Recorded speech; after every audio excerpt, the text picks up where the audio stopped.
سلام عزیزای دلم، با آموزش این دختر فوندنتی زیبا در خدمتتونم. اول خمیر رو لوله شکل در میاریم.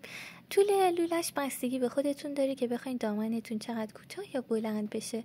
من اینجا 30 سانتی گرفتم. با وردن صافش میکنم، به شکل نوار درش میارم. وقتی شکل یک نوار صاف و مرتب و منظم در اومد، خطکش رو روش میذارم و یک نواری شکل در میارم.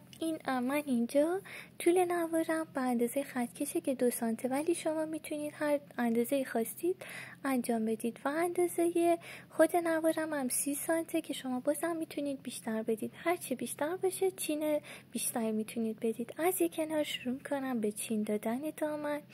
سعی کنید چیناتون مرتب باشه و روی هم باشه. هرچه ارتفاع چینا بیشتر باشه دامن خیلی زیباتر میشه. وقتی چین دادیم از یک سمت شروع میکنیم به گرد کردن. لبه هاشو نزدیک هم میاریم و سعی کنیم زیر کار بره تا مخفی بشه و اینطوری خیلی مرتب تر کارتون در میاد. با دستتون شروع کنید به مرتب کردن چینه دامن و بعد از اون با آبی چسب فوندانت لبه ها رو بچسبونید و این یک طبقه از دامنمون آماده است و میریم سراغ طبقه دوم دامنمون.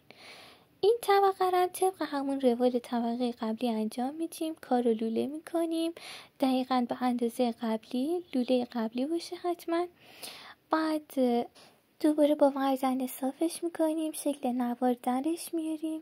بعد از اینکه یک دست شد خطکش روش میذاریم. باز من دوباره همون 2 سانت انتخاب کردم، برش میدم و دو سمت نوارمون رو صاف میکنم، اضافه هاشو بر میدارم و دوباره شروع میکنم به چین دادنش مثل همون کار قبل و به همون ارتفاع. دوباره طبقه زیرین رو من آب زدم، شما میتونید چسب فوندانت بزنید و بعدش طبقه بالا رو روش سوار کردم. برای بدن عروسک ما یک قسمت اشکی در میاریم، پایین کار رو میبرم، با دست به بالا تنه لباس شکل میدیم که حالت اشکی در بیاد و منظم بشه.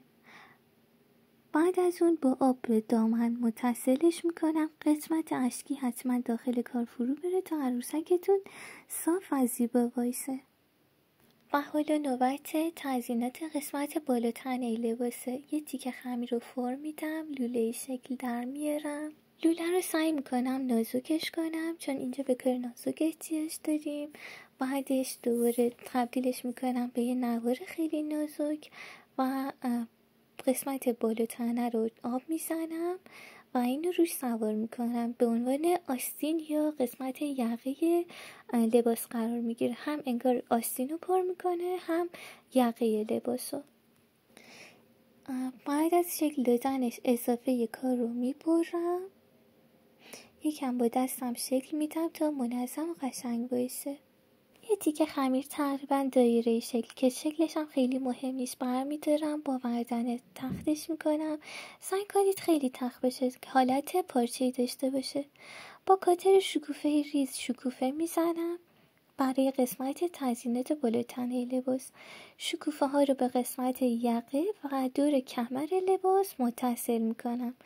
کمر لباس رو هم آب میزنم، شکوفه ها به این قسمت میاد. سعی کنید حتما درز بین بالا تنه و دامن حتما با این شکوفه ها پوشش داده باشه تا کار خیلی قشنگتر به نظر برسه. یه تیکه خمیر کرمی رو من داخل مولد چهره قرار دادم. شما میتونید از مولد استفاده نکنید و دستی بزنید. خمیر کرمی رو داخل قسمت بالا تنه قرار میدیم که این قسمت شامل گردن، سرشونه ها و قسمت ترقوه میشه. با دست قسمت گردن رو شکل میدیم.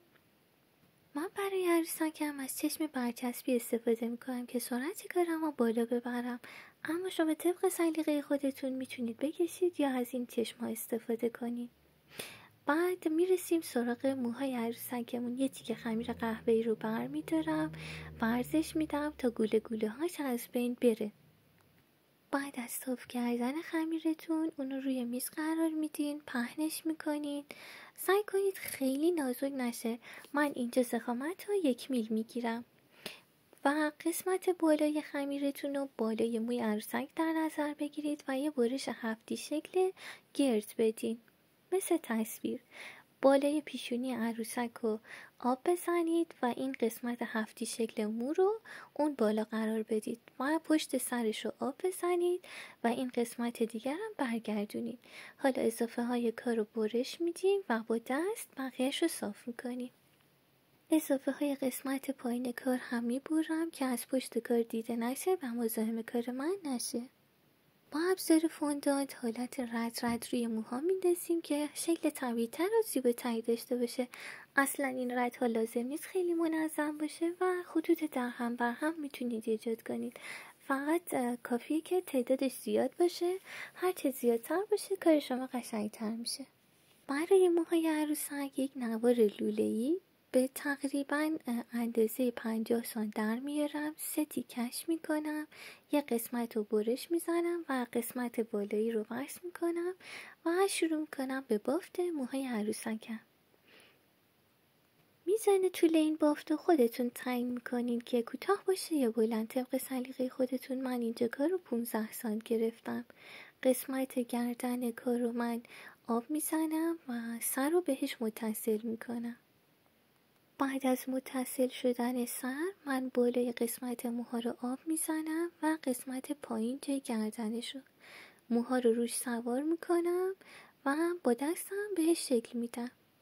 اگه احساس کردین موهاتون یه تیکه اضافه داره یا نامرتبه، مثل من با کاتر اون قسمت رو جدا کنید. 2 شکوفه کوچولو هم از همونایی که من به لباس زده بودم به عنوان گل سر به روی موهاشم زدم برای قشنگ‌تر شدنش. بازم جای این شکوفه رو خودتون تعیین میکنید طبق سلیقه خودتون. یه پاها من از خمیر کرمی استفاده میکنم. یه لوله نسبتاً با قطر زیاد رو درست میکنم. انتهای هر 2 تا طرف لوله یک کمی باید نازکتر باشه برای نوک پا. با دستم کمی فرم میدم پاها رو.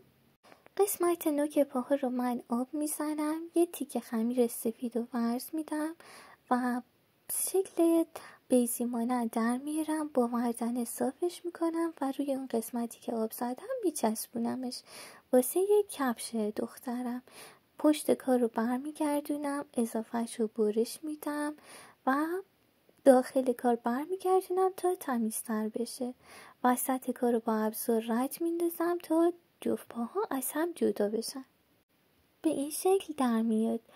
بالای پا که قسمت رون پایه من چسب میزنم و عروسکم رو روی اون سوار میکنم.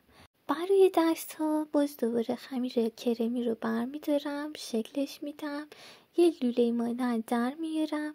انتهای لوله به صورت یه دایره مانند میذارم برای قسمت کف دست و بقیهش رو صاف میکنم. یکم حواستون باشه قسمت بالای بازو باید قطرش بیشتر باشه و قسمت مچ خیلی نازکتر از بقیه جاها باشه. دست دومم به همین شکل در میارم.